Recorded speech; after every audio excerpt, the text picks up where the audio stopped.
Man, it feels great to wake up and have our record be 1-0. Let's talk about it.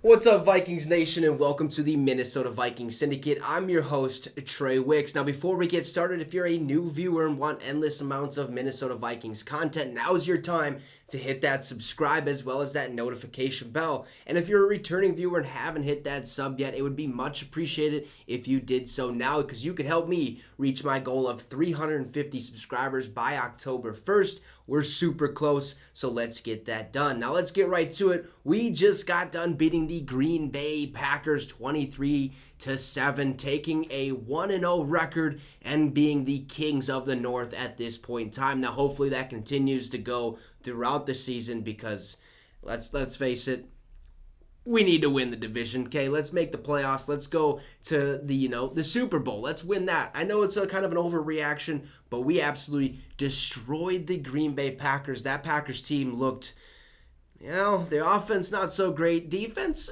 okay, but I think our offense definitely looked way better than it has in past seasons, and that's probably due to Kevin O'Connell and obviously Justin Jefferson, Kirk Cousins. You get it. Our whole offense looked great. Even our offensive line played pretty solid. So let's get right to it. Let's talk about this game, what actually happened, as Sam Thiel, who's a writer for the Minnesota Vikings, kind of dove through the entire game, where he said, now, Vikings quarterback Kirk Cousins waited patiently all offseason, training camp, and preseason to show the full potential of his team's offense.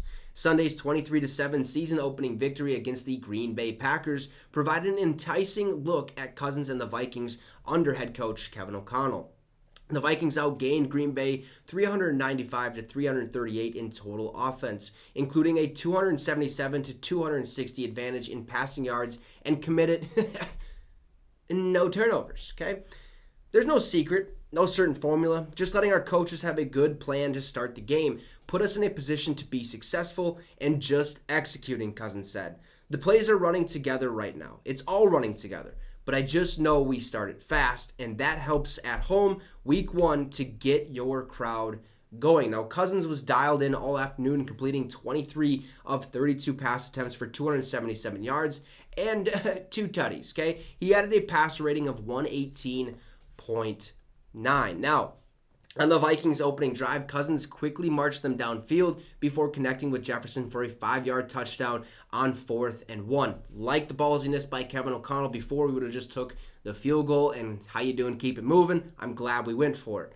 Now, in the second quarter, Cousins stepped up in a well-protected pocket and floated a pass to Jefferson for a 64-yard gain that led to a 28-yard Greg Joseph field goal.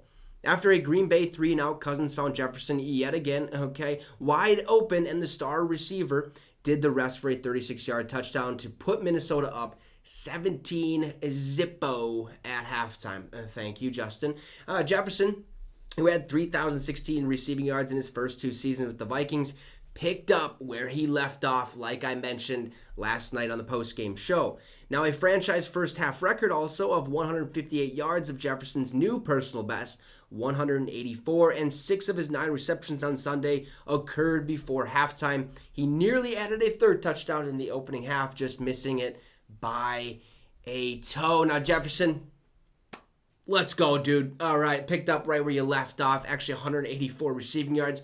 Let's keep that rolling. Those motions seem to keep the defense guessing and really miss their matchups. Jefferson seemed to be wide open literally by 10 yards every single time he caught the ball. I'm loving it. I can't wait to see what he does for this offense. Now, Cousins said that he was a little surprised with the amount of times Jefferson was completely open throughout the game.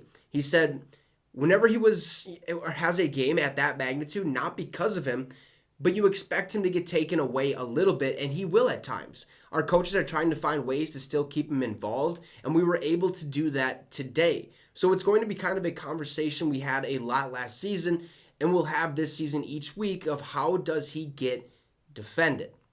Now, in the run game, the duo of Cook and Alexander Madison were interchangeable and efficient. Minnesota outgained Green Bay 126-111 in total rushing yards. Now, Cook rushed 20 times for 90 yards, and Madison added 36 yards on only 8 carries. Now, when they're in the backfield, anything can happen, left tackle Christian Darrisaw said. Explosive plays. We know we've got to finish our blocks and let those guys do what they do. Now, aside from Jefferson's outing, Thielen, Cook, tight end Johnny Munt, and wide receiver KJ Osborne each added 3 catches for 36, 18, 17, and 14 yards, respectively. Thielen said the offense was effective in keeping Green Bay's defenders guessing, but he knows other teams will soon pick up on that. It is the NFL. It will happen. Teams will pick up on what you're trying to do or disguise. Thielen said, yeah, I think the coaches obviously did a good job in the game plan of just moving guys around, not allowing the defense to really settle in, Thielen said.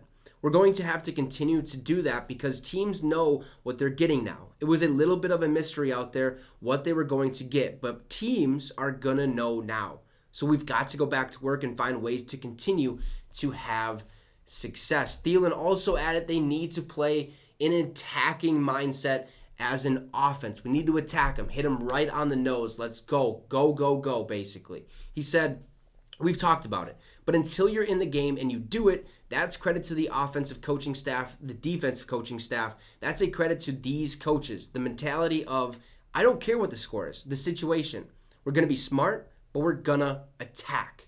O'Connell's plan throughout training camp was broken down into 5 phases, and he was proud of how his team was going into Sunday. I credit our leadership, our coaches, O'Connell said. Cannot stress enough how blessed I am to have the group I have around me and a lot of people that help not only make decisions in the best interest of our team, but our players and leadership, putting our culture and our football philosophy on display today. So as the Vikings move forward, O'Connell said, while playing with a lot of pace on offense is fun, it has to be on their own terms. He said, we're going to attack on our own terms, okay? And you do that because of your efficiency, because you don't have penalties. You play a clean game. Our terms can mean a lot of things, and that was a really, really good defense, and we're going to see them again. What I give our guys credit doing, especially offensively in this game, was just on to the next, on to the next. How many times can all 11 line up and do their job? Whether it was a huddle call, tempo, situational, we've got a lot to correct, but I'm really, really proud of this group. Hey, Kevin, I'm really proud of this group as well, especially with your offensive play calling and you putting us in the right position to win this football game. We take the dub. We're 1-0. We beat division rival Green Bay Packers 23-7. Let's keep being the Kings of the North the entire season. I cannot wait to see how the rest of the season plays out. Week 2 is now against the Philadelphia Eagles. Let's get a dub there as well. So have a great one. Hit that subscribe and that notification bell. Let's get this channel to 350 subs by October 1st. Very doable, folks. So have a great one. And you know what? Skull Vikes.